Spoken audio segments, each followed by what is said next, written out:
Good morning, students. Here is our first lesson written by C.V. Raman. C.V. Raman जिन्होंने Raman theory invent की थी और जिसके लिए उनको नोबेल प्राइज भी मिला था, उनके मोस्टली जो एक्सपेरिमेंट्स थे वो लाइट वेव्स को लेकर थे कि किस तरीके से जो लाइट वेव्स होती है कि रोशनी की किरणें होती हैं वो पानी में जाके अपने कलर और डायरेक्शन को चेंज कर देती है। क्योंकि उन्होंने अपने सारे एक्सपेरिमेंट्स मोस्टली टाइम पानी के साथ करे, तो पानी की जो इंपॉर्टेंस है वो उन्होंने बहुत ज्यादा अच्छे तरीके से समझी और इसीलिए उन्होंने चैप्टर बहुत ही सुंदर तरीके से हमें बताया कि किस तरीके से एक साइंटिस्ट भी कितने अच्छे तरीके से किताब को लिख सकता है, ऐसे को लिख सकता है जो पानी के ऊपर है। तो let's start our chapter. Man has through the ages sought seek की सेकंड फॉर्म है, यानी कि चाहना, in vain for an imaginary यानी काल्पनिक एलेक्सियर ऑफ लाइफ, एलेक्सियर यानी कि अमृत, द डिवाइन अमृत, डिवाइन का मतलब होता है अलौकिक यानी कि जिसका परलोक से संबंध हो, भगवान से, स्वर्ग से। राइटर कहता है कि मनुष्य चाहे किसी भी धर्म का, किसी भी प्रजाति का, किसी भी रेस का रहा हो, हमेशा से वो एक बेकार की खोज में रहा है, एक काल्पनिक अमृत की खोज में रहा है। अपने पूरे जीवन भर इंसानों ने यही काम किया है, द डिवाइन अमृत। और किस प्रकार का अमृत होता है? वो अमृत होता है अलौकिक अमृत। A draught of which was thought to confer immortality. Draught का मतलब होता है घूंट, जो हम पानी की घूंट भरते हैं। इमॉर्टेलिटी का मतलब होता है अमरता और कन्फर का मतलब होता है प्रदान करना। राइटर कहता है कि ऐसा क्यों, हमेशा से मनुष्य इस अलौकिक अमृत की खोज में क्यों रहा है? क्योंकि राइटर कहता है कि मनुष्य का ऐसा मानना रहा है कि जो अमृत है, जो अमृत है, डिवाइन अमृत, उसकी एक घूंट मनुष्य के जीवन को अजर अमरता प्रदान कर देती है। But the true elixir of life lies near to our hands. लेकिन राइटर कहता है कि असल में जो अमृत है, जिसको आप वाकई में जीवनदायी अमृत कह सकते हो, वो हमारे जस्ट हाथों के नीचे है, वो कोई स्वर्ग में या समुद्र की गहराई में नहीं छुपा है। For it is the commonest of all liquids plain water. और राइटर कहता है कि वो दैवीय अमृत है सभी तरल पदार्थों में, क्योंकि धरती के गर्भ में और भी ढेर सारे तरल पदार्थ हैं, लेकिन राइटर कहता है कि उन सभी तरल पदार्थों में जो सबसे सामान्यतम स्तर का समझा जाता है वो सादा पानी।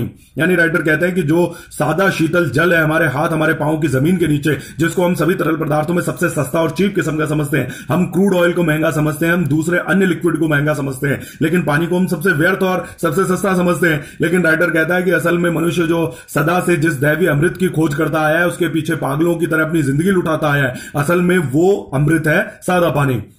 I remember one day standing on the line which separates the Libyan desert from the valley of the Nile in Egypt. Writer कहता है कि वो एक ज्योग्राफिकल पोजीशन में खड़ा था जहां पर दो जगहों की सीमाएं एक जगह जुड़ती थी और दो जगह को आपस में बांट देती थी। तो राइटर कहता है कि एक तरफ उससे नजर आया लीबिया का रेगिस्तान, लेकिन दूसरी तरफ उसने एक घाटी देखी, नील की घाटी, जो कि इजिप्ट में है। तो वहां पे उसने ऐसा क्या स्पेशल देखा? On one side was visible the sea of billowing sand. Sand का मतलब रेत, बालू रेत जो मिलती है रेगिस्तान में, और बिलोइंग का मतलब होता है उफनना, जैसे दूध उफनता है। Without a speck of green और a single living thing anywhere visible on it. Speck का मतलब होता है तिनका। राइटर कहता है कि जब उसने लीबिया के रेत से उपनते हुए समुद्र को देखा तो उसे जो नजारा नजर आया, वहां पे ना तो कोई हरे घास का एक तिनका उसे नजर आया और ना ही उसे कोई जीव जंतु के नाम पर एक छोटा सा भी जीव नजर आया। ऑन द अदर साइड ले वन ऑफ द ग्रीनेस्ट। लेकिन जब उसने दूसरी तरफ देखा, यानी उसने नील की घाटी को देखा, तो उसे इस दुनिया का सबसे ज्यादा हरियाली से भरा हुआ, मोस्ट फर्टाइल, सबसे ज्यादा उपजाऊ मिट्टी से भरा हुआ, एंड डेंसली पॉपुलेटेड, डेंसली का मतलब होता है ज्यादा सघन, आपस में जुड़ा हुआ, तो उसे सबसे ज्यादा हरियाली से भरा हुआ, सबसे ज्यादा उपजाऊ मिट्टी से भरा हुआ और सबसे ज्यादा जनसंख्या घनत्व वाला इलाका नजर आया। Areas to be find anywhere on the earth. Writer कहता है कि पूरी धरती में इतना ज्यादा हरियाली, इतने ज्यादा उपजाऊ मिट्टी और इतनी ज्यादा जनसंख्या घनत्व वाला इलाका आपको पूरे धरती पर कहीं नहीं मिलेगा।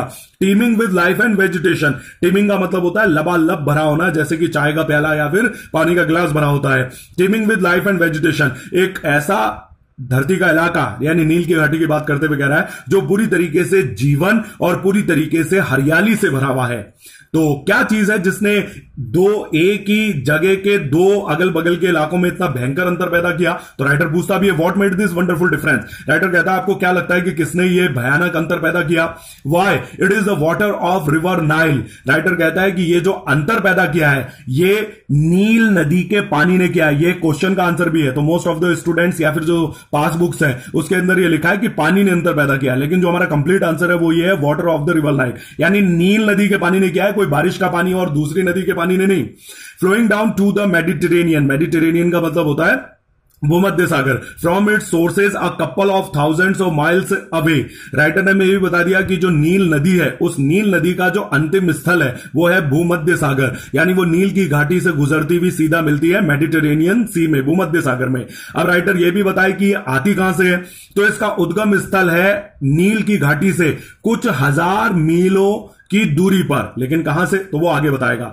जियोलॉजिस्ट, भूवैज्ञानिक जो धरती के नीचे का अध्ययन करते हैं, tell us that the entire soil of the Nile valley is the creation of river itself. Writer कहता है कि जो भूवैज्ञानिक है वो हमें बताते हैं कि असल में जो नील घाटी की पूरी घाटी है, उस पूरी घाटी का निर्माण केवल नील नदी के द्वारा किया गया है। लेकिन कैसे? Brought down as the finest silt, silt का मतलब होता है गाद, जो पतला कीचड़ होता है, पानी के नीचे होता है, in its flood waters from the highlands of Abyssinia and remote Central Africa and laid down through the ages in the trough through which the Nile flows into the sea। तो राइटर कहता है कि असल में नील नदी ने कैसे इस नील की घाटी का निर्माण किया। तो राइटर कहता है कि हर साल जो इसका फ्लड वाटर होता है, यानी जो बाढ़ का पानी होता है, वो अपने अंदर उच्चतम किस्म की गाद यानी सिल्ट को लेके आता है।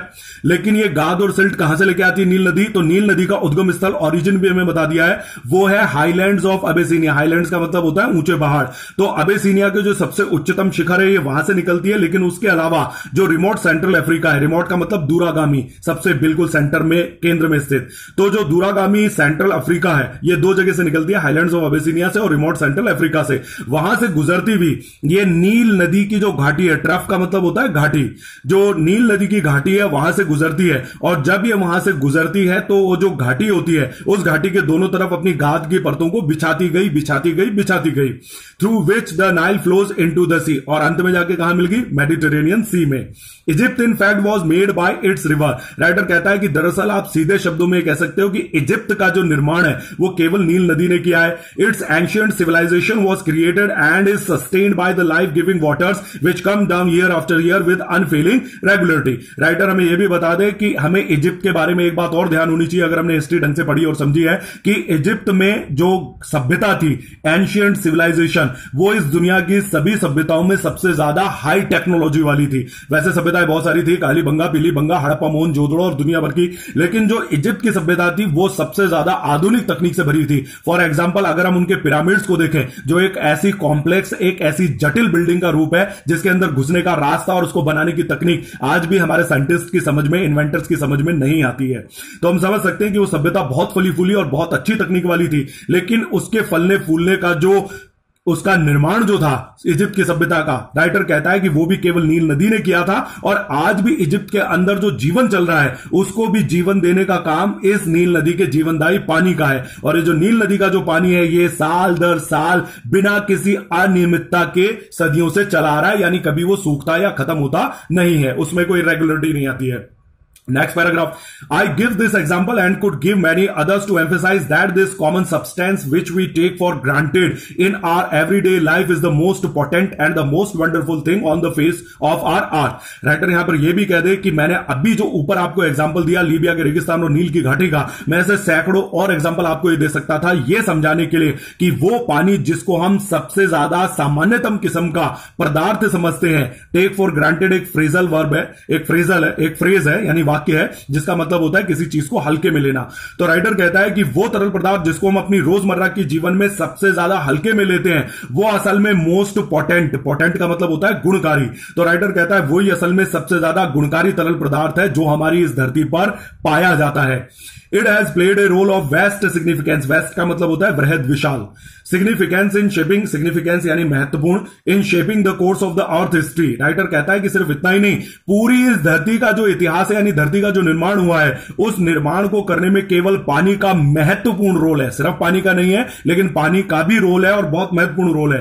And continues to play the leading role in the drama of life on the surface of our planet. तो राइटर यह भी कहता है कि लेकिन सिर्फ धरती के इतिहास को गढ़ने में नहीं, बल्कि आज भी इस धरती रूपी रंगमंच पर जो जीवन का नाटक चल रहा है, यानी ये जो जीवन पनप रहा है इंसानों का, जानवरों का, फल फूल और पेड़ों का, वो सब भी किसका काम है? पानी का ही काम है। अगर पानी नहीं होता तो ये सारी चीजें नहीं होती।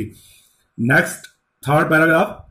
There is nothing which added so much to the beauty of the countryside as, countryside का मतलब होता है विलेज, गांव, as water, be it just a little stream trickling over the rocks और little pond by the wayside where the cattle quench their thirst of an evening. अब writer हमें कहता है कि एक गांव की सुंदरता में चार चांद लगाने के लिए गांव में कोई बड़े बड़े खेत खलियान ये सारी चीजें होना जरूरी नहीं है, हो भले ही एक मामूली सा ट्रिकलिंग यानी कलकल करके बहना।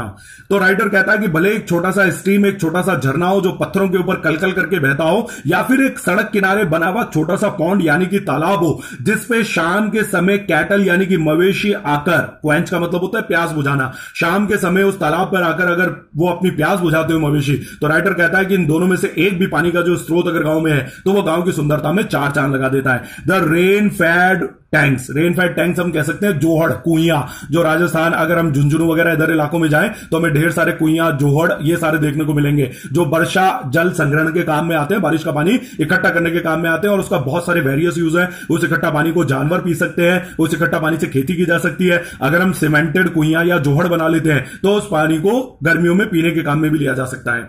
That are so common in South India. Writer कहता है कि जो साउथ इंडिया है, जो दक्षिण भारत है, उसके अंदर ये जो रेन फेड टैंक्स है ये बड़े ही सामान्य हुआ करते थे, कोई असामान्य बात नहीं है, सिर्फ राजस्थान में नहीं बल्कि साउथ इंडिया में बड़े आम हुआ करते थे। लेकिन अचानक राइटर अलास एक इंटरजेक्शन का यूज कर रहा है, एक विस्मयादि बोधक शब्द का जो दुख प्रकट करता है। राइटर एक दुख भरी आ प्रकट करते हुए कहता है often so sadly neglected in their maintenance. Writer कहता है कि लेकिन बड़े दुख की बात है कि आजकल जो साउथ इंडिया अगर आप जाओगे तो आजकल आपको पता चलेगा इनकी मेंटेनेंस, इनकी जो मरम्मत है उनकी लगातार नेग्लेक्टेड यानी अनदेखी की जा रही है। Are a cheering sight when they are full. लेकिन राइटर कहता है कि जब ये पानी से लबालब भरे होते हैं ताजी बारिश में तो इनका जो नजारा होता है वो बहुत ही चीयरिंग यानी प्रसन्नतादायक होता है। They are of course shallow. हालांकि राइटर कहता है कि जो जोहड़ और कुइयां यानी कि जो रेन फेड टैंक्स बनाए जाते हैं बहुत ही शैलो यानी कि उथले यानी कम गहरे होते हैं, but this is less evident since the water is silt laden. लेकिन राइटर कहता है कि इस रेन फेड टैंक्स का जो तला है वो कम गहरा होता है या ज्यादा गहरा होता है ये आपको कभी भी पता ही नहीं चलेगा क्योंकि ये महत्वपूर्ण नहीं होता। क्यों नहीं महत्वपूर्ण होता? क्योंकि राइटर कहता है कि जो वर्षा जल संग्रहण के गड्ढे होते हैं, रेन फेड टैंक्स होते हैं, वो सिल्ट लेडन यानी गाद से भरे हुए होते हैं। यानी जब पानी में मिट्टी घोल देते हैं तो हमें पता है कि पानी ट्रांसपेरेंट पारदर्शी नहीं रह जाता है। And throws the light back. अब यहां पर हल्की सी हमें एक झलक मिलती है सीवी रमन की थ्योरी की। वो ये बताते हैं कि जिस तरीके से जब पानी के अंदर मिट्टी मिली हुई होती है और वो गंदला यानी मटमैला होता है तो वो क्या करता है कि प्रकाश की जो किरणें होती है उसको वापस परावर्तित यानी रिफ्लेक्ट कर देता है। तो ये यहां पे एक थोड़ा सा उन्होंने अपने उस रिसर्च को भी टच एक दिया है। And the bottom does not therefore show up. और इसीलिए क्योंकि पानी मटमैला होता है तो हमें इसका जो तला होता है, बॉटम होता है, वो कभी भी दिखाई नहीं देता है। These tanks play a vital role in South Indian agriculture. Writer कहता है वाइटल यानी मोस्ट इंपॉर्टेंट। राइटर कहता है कि ये जो रेन फेड टैंक्स होते हैं ये साउथ इंडिया की खेती में बहुत महत्वपूर्ण भाग अदा करते हैं। इन मैसूर, जैसे कि हम मैसूर राज्य के बारे में जानते हैं, for example much of the rice is grown in them। Writer कहता है कि मैसूर के अंदर अधिकतम जो चावल की खेती है वो इन्हीं वर्षा जल संग्रहण गड्ढों के अंदर की जाती है।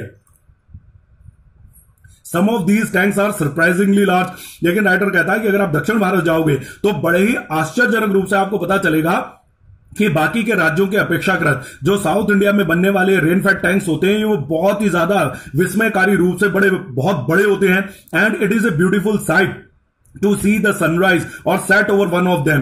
तो राइटर कहता है कि इतने बड़े होते हैं साउथ इंडिया में, लेकिन उससे भी बड़ी खास बात यह है कि अगर आप इस वर्षा जल संग्रहण के गड्ढे के पास खड़े होके यहां पे सूर्य उदय या सूर्य अस्त का नजारा देखते हैं तो आपको बहुत ही आनंद आएगा।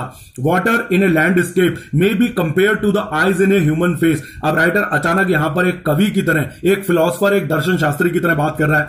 राइटर कहता है कि जमीन पे बने हुए इस प्रकार के पानी के जो गड्ढे होते हैं उनकी तुलना सीधे सीधे किसी मनुष्य के चेहरे पर बनी आंखों से की जा सकती है। अब आंखें सिर्फ देखने के काम नहीं आती हैं, असल में इंसान के चेहरे पर जो आंखें होती है वो उसके मन में छुपे हुए डर, उसके मन में छुपे हुए प्यार, उसके लालच, हर एक इमोशन को रिफ्लेक्ट करती हैं। तो राइटर ने किसी कवि की तरह कहा है कि ये पानी के जो गड्ढे होते हैं ये भी किसी के मन के भावों को रिफ्लेक्ट करते हैं। किसके? देखते हैं।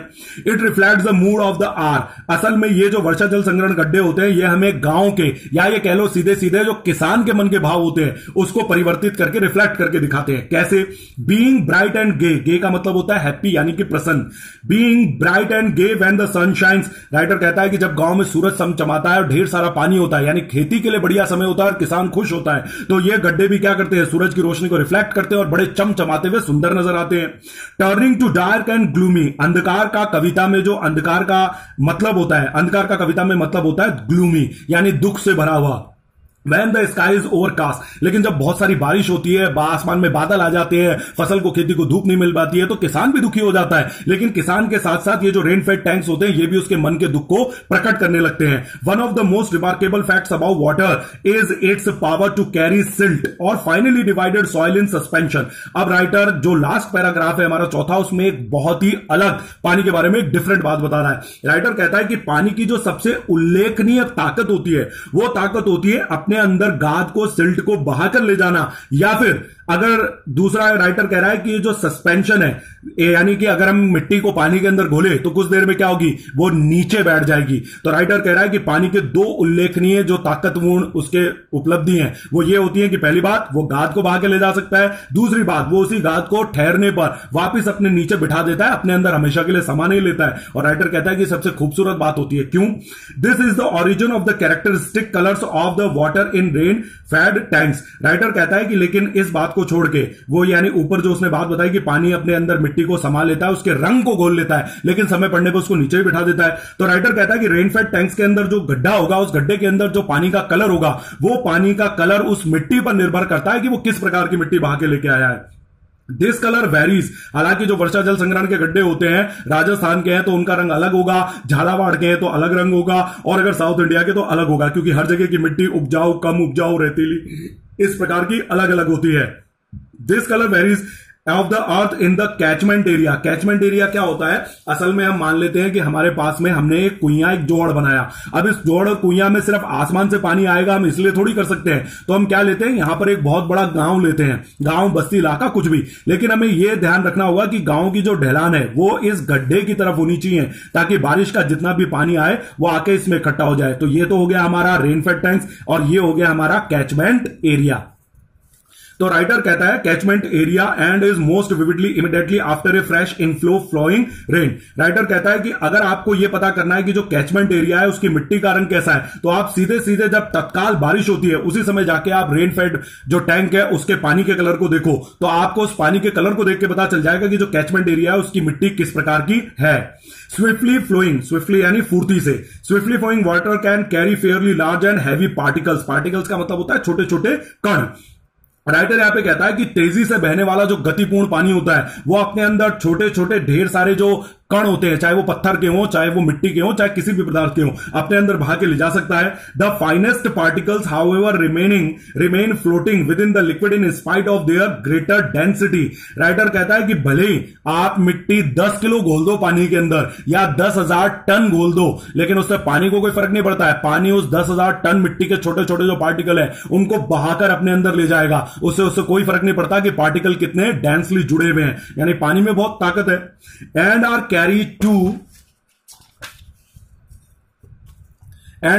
टू ग्रेटर डिस्टेंसेस, और केवल इसके साथ साथ पानी उस कणों को बहुत ज्यादा दूरी तक बहा के ले जा सकता है। यहां पे हम चैप्टर फर्स्ट को अपना क्लोज करते हैं। नेक्स्ट वीडियो में नेक्स्ट सेकंड नंबर का पेज शुरू करेंगे। Good luck to all of you.